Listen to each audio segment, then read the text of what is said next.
বাংলাদেশে তুমুল আলোচনা হচ্ছে সাকিব আল হাসান নাকি হামজা চৌধুরী কে সেরা, কিন্তু হামজা চৌধুরী সে নিজেই সাক্ষাৎকারে বলেছেন যে সাকিব আল হাসান বাংলাদেশের জান, বাংলাদেশের প্রাণ। সাকিব আল হাসানকে দিয়ে বাংলাদেশকে চিনেছে পুরো বিশ্ব, তাই সাকিব আল হাসানের সাথে আমার তুলনা করবেন না।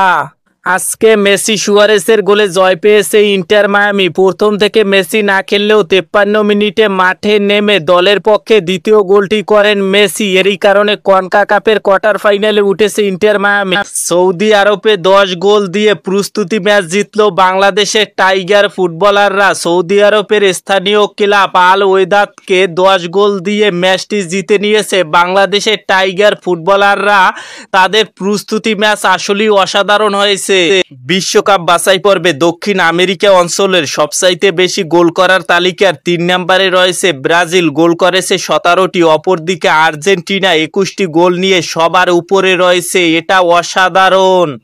বিশ্বকাপ বাছাই পর্বের 5 নম্বরে রয়েছে ব্রাজিল, অপরদিকে 1 নম্বরে রয়েছে আর্জেন্টিনা। আর্জেন্টিনা ও ব্রাজিলের পরবর্তী ম্যাচে কে জিতবে অবশ্যই কমেন্ট করে জানাবেন।